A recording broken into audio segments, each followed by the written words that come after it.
우리 몸 중에서 가장 바쁜 곳 중 하나는 손목입니다. 움직임이 많은 손목은 일상생활에서 늘 혹사당하고 있습니다. 그로 인해 발생하는 흔한 질병이 손목 터널 증후군입니다. 최근에는 컴퓨터, 스마트폰 등의 장시간 사용으로 인해 전 연령층에서 환자가 늘고 있으며 아마 이번 명절 기간 중에서도 손목의 피로도가 엄청나게 증가하신 분들이 많으실 겁니다.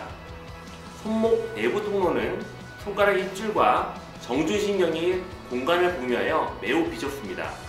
손목을 과도하게 사용하면 비좁은 통로로 안에 압력이 높아져 신경의 혈류가 부족한 상황이 나타나면 손목 터널 증후군과 더불어 신경 손상까지 이어질 수도 있습니다.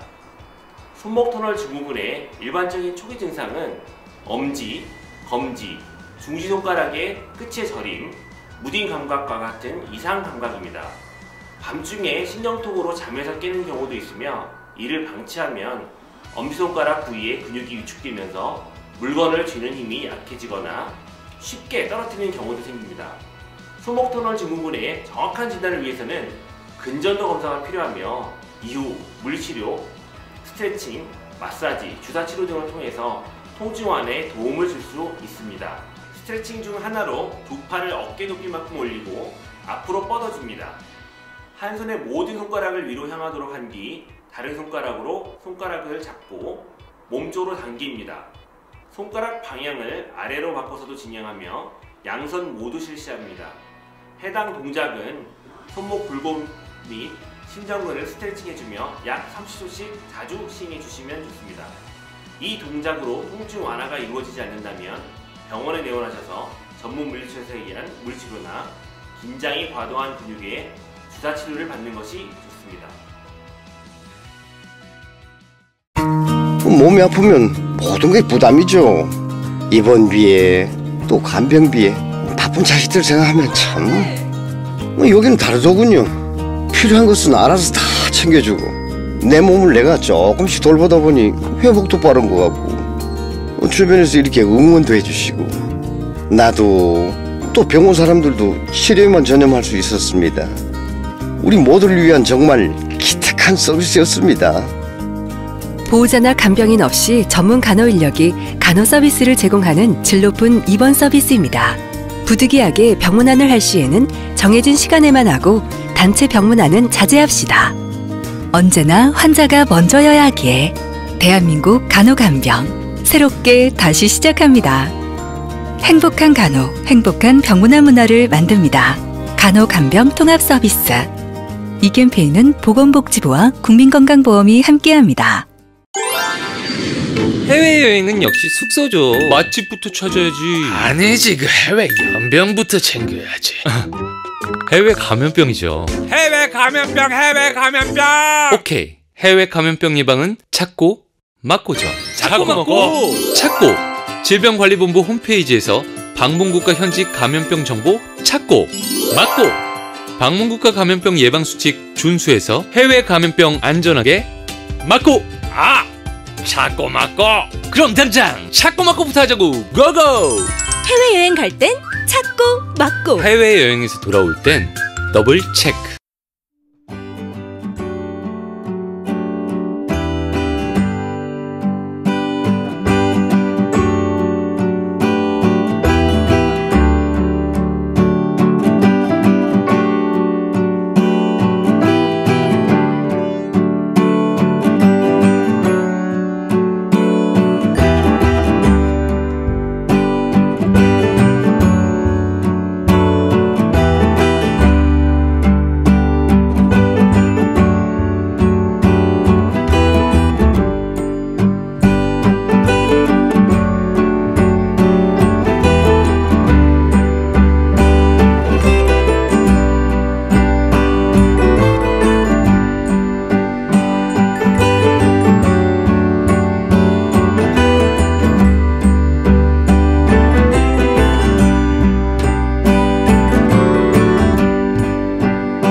나이가 들수록 인대와 힘줄 등의 노화가 진행됨은 어쩔 수 없는 수순이고 이에 따른 어깨, 무릎 등 관절 통증 역시 잦아지게 됩니다.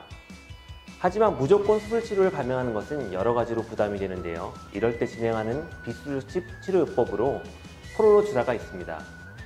포롤로 주사는 프롤리퍼레이션과 세라피의 합성으로 손상된 인대와 힘줄에 증식제를 주입해 해당 부위를 강화시켜 통증을 없애는 획기적인 치료 방법입니다. 포롤로 주사에 사용되는 용액은 고농도 포도당이 주가되며 증상에 따라 DNA, 콜라겐 등이 더해지기도 합니다. 이에 반해 스테로이드 주사는 증상을 경감시켜줄 수 있으나 여러 가지 부작용이 야기되므로 사용에 제한이 됩니다. 포롤로 주사는 부작용이 이에 비해 굉장히 없고 스스로 세포의 증식을 유도하여 약해진 인대와 힘줄 등을 강화시켜주는 치료입니다. 포롤로 주사는 노화로 인한 팔꿈치, 발목, 어깨, 무릎, 허리 등 전신에 걸쳐 적용이 가능하며 허리 디스크나 목 디스크, 척추 협착증, 오십견, 테니스 엘보, 골프 엘보, 무릎 퇴행성 관절염, 발목 인대 손상, 족저근막염 등 힘줄과 인대에 관련된 수많은 질환에 적용이 가능합니다. 이처럼 포롤로 주사는 비수술 치료 요법으로 매우 우수하지만 치료를 결정할 때는 신중하여야 하며 증상의 정도에 따라 수술 요법이 필요할 수도 있겠습니다.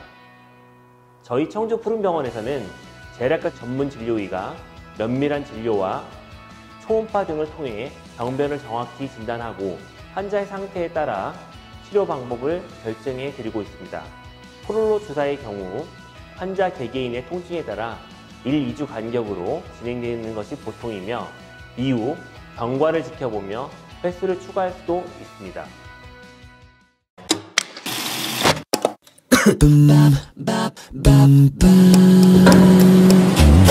기침 이제 그냥 하면 안 돼요. 애취 손으로 가려도 안 돼요. 입과 코를 가리고 옷소매로 Push the line. 입과 코를 가리고 옷소매로 Push the line.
감염병 예방의 시작은 손 씻기입니다.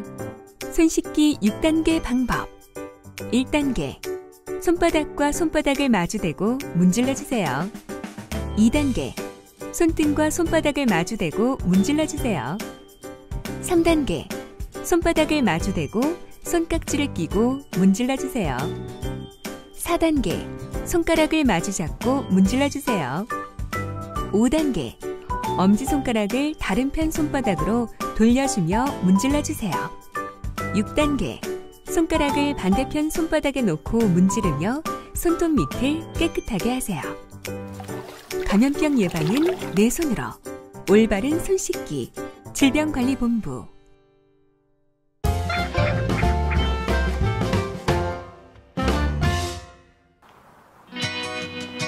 비만은 과거에는 단순히 체중이 많이 나가는 몸매로 인지되어 그 위험성에 대해 크게 생각지 못하는 경우가 많았습니다.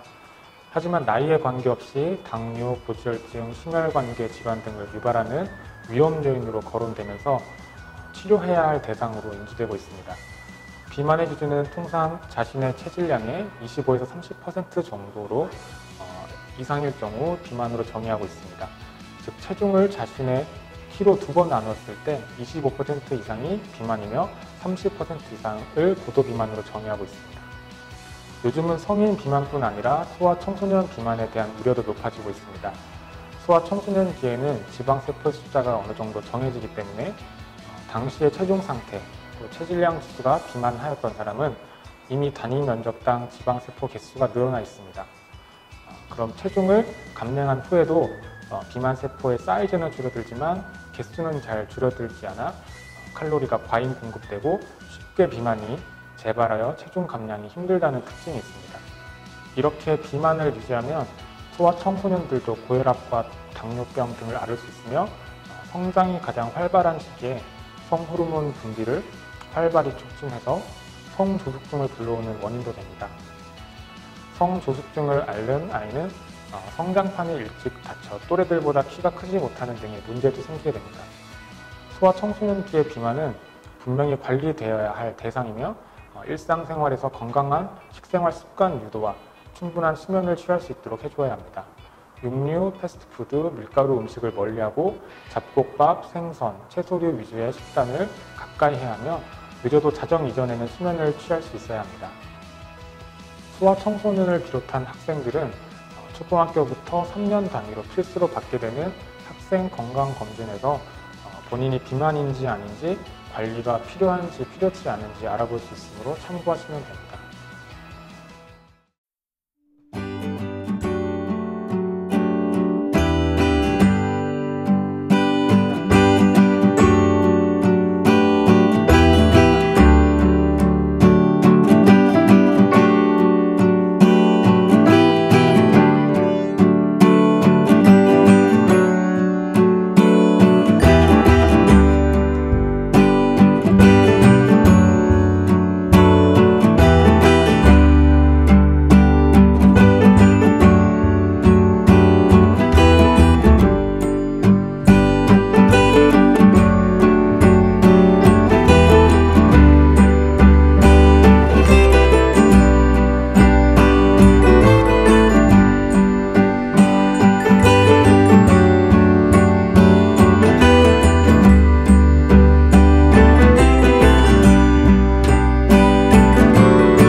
치주질환과 다른 전신질환과의 관계는 지속적인 연구 중에 있으며 그 관련성이 속속 밝혀지면서 치아 건강에 대한 중요성이 높아지고 있습니다. 특히 뇌졸중이 치주질환과 연관성이 있다는 연구 결과가 주목받고 있는데 미 보스턴 대학 연구팀에 따르면 치주 조직이 심하게 손상된 60세 이상 노인들이 뇌졸중을 앓을 위험성이 높으며 치아를 둘러싼 치아 조직이나 뼈가 심하게 손상된 사람, 치아의 전부 또는 일부가 손상된 사람들을 조사한 결과 24개 이하의 치아를 가진 사람이 25개 이상인 사람들에 비해 허혈성 뇌졸중 발병 확률이 높은 것으로 나타났습니다.